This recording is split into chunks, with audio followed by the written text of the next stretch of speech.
اللہم صلی علی سیدنا محمد وعلی آل سیدنا محمد وبارک وسلم۔ Daily Islamic network YouTube channel پر آپ سب کو خوش آمدید۔ اللہ تعالیٰ انسان کے اوپر کتنا زیادہ مہربان ہے اور کیسے کیسے انسان کے لیے اللہ تعالیٰ راستے بناتا ہے کہ انسان کو پتہ بھی نہیں ہوتا، اور اللہ تبارک و تعالیٰ چھپی ہوئی ذات انسان کے لیے کہاں سے کہاں راستے اسباب انسان کے لیے اللہ تبارک و تعالیٰ بنا رہا ہوتا ہے۔ ایک عورت کا واقعہ میں آپ کے ساتھ شیئر کروں گی تو انشاءاللہ تعالیٰ آپ کے ایمان میں اور اللہ تعالیٰ پر توکل، اللہ تعالیٰ پر بھروسے کا زیادہ آپ کا ایمان پختہ ہوگا انشاءاللہ تعالیٰ۔ ایک عورت اللہ تعالیٰ کے نبی حضرت داؤد علیہ السلام ان کے پاس آئی، ان کی خدمت میں حاضر ہوئی اور عرض کیا کہ اے اللہ کے نبی، آپ کا پروردگار عادل ہے یا ظالم ہے؟ تو حضرت داؤد علیہ السلام نے فرمایا کہ اے خاتون، تو کیا بات کر رہی ہے؟ اللہ تعالیٰ تو سراسر عدل و انصاف والا ہے، وہ ذرا برابر بھی کسی کے اوپر ظلم نہیں کرتا۔ پھر اس سے پوچھا کہ تم ایسا کیوں کہہ رہی ہو، تمہارا قصہ کیا ہے؟ تو اس عورت نے اپنا قصہ بیان شروع کیا اور اس نے کہا کہ اے اللہ کے نبی، میں ایک بیوہ عورت ہوں، میری 3 بچیاں ہیں جن کی پرورش میں اپنے ہاتھ سے سوت کاٹ کاٹ کر کرتی ہوں، دن بھر اور بعض اوقات راتوں کو جاگ کر سوت کاٹتی ہوں۔ گزشتہ رات ایسے ہوا کہ میں اپنا جو سوت تھا وہ ایک سرخ کپڑے میں باندھ کر اسے بیچنے کے لیے بازار جانا چاہتی تھی تاکہ اس کی آمدنی سے اپنی بچیوں کے لیے کھانے پینے کا کچھ بندوبست کروں، لیکن اچانک ایک پرندہ مجھ پر ٹوٹ پڑا اور سرخ کپڑے کو اس نے مجھ سے چھین لیا، اور جس کے اندر میں نے سوت باندھ رکھا تھا اس نے اسے گوشت کا ٹکڑا سمجھا اور وہ اسے مجھ سے چھین کر لے اڑا۔ میں یوں ہی حسرت بھری نگاہوں سے اسے دیکھتی رہی۔ تو اب میرے پاس کچھ بھی نہیں ہے کہ میں اپنی بچیوں کو کھانا کھلا سکوں۔ ابھی عورت حضرت داؤد علیہ السلام سے اپنی داستان بیان کر رہی تھی کہ اتنے میں حضرت داؤد علیہ السلام کے دروازے پر دستک ہوئی۔ اللہ کے نبی حضرت داؤد علیہ السلام نے آنے والوں کو گھر کے اندر داخل کیا، مہمانوں کو ان کو اندر آنے کی اجازت دی۔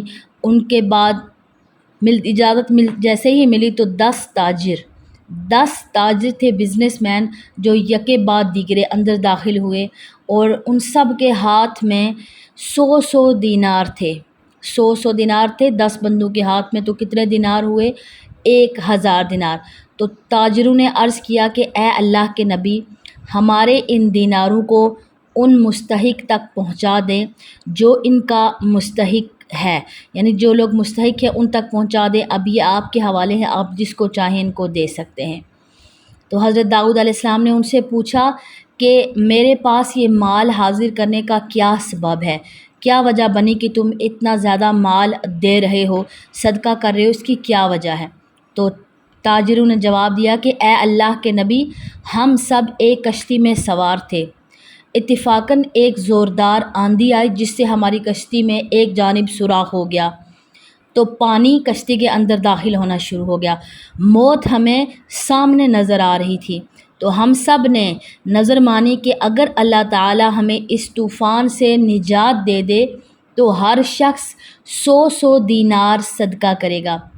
اب پانی کشتی میں تیزی سے داخل ہو رہا تھا، ہمارے پاس کوئی ایسی چیز نہیں تھی کہ جس سے ہم کشتی کے سوراخ کو بند کر سکیں۔ ادھر ہم نے نظر مانی اللہ تعالیٰ سے، تو ادھر اللہ تعالیٰ نے ہماری مدد کا بندوبست کر دیا۔ ایک بہت بڑا پرندہ منڈلاتا ہوا کشتی کے اوپر آیا، اس کے ہاتھ میں، اس کے پنجے میں ایک سرخ رنگ کی پوٹلی تھی۔ اس نے دیکھتے ہی دیکھتے وہ پوٹلی ہماری کشتی کے اندر پھینک دی۔ ہم نے لپک کر اس کو مدد اللہ کی طرف سے جانا، اس پوٹلی کو پکڑا اور اس میں جو کتا ہوا سوت تھا اس سے ہم نے فوراً کشتی کا سوراخ بند کر دیا، اور جو کشتی کے اندر پانی داخل ہوا تھا اس کو ہم نے ہاتھوں سے باہر پھینکا۔ تھوڑی دیر گزری تھی، طوفان تھم گیا اور یوں ہم موت کے منہ سے بچ گئے۔ اب یہ رقم ہے 1000 دینار ہیں، تو اب آپ کے ہاتھوں میں ہیں، آپ جسے چاہیں اس کو دے سکتے ہیں۔ یہ قصہ سن کر حضرت داؤد علیہ السلام نے اس بیوہ عورت سے کہا کہ تم پروردگار کو ظالم کہتی ہو، وہ اللہ تبارک و تعالیٰ تمہارے لیے بحر و بحر میں تجارت کر رہا ہے، اور تم اسے ظالم کہتی ہو۔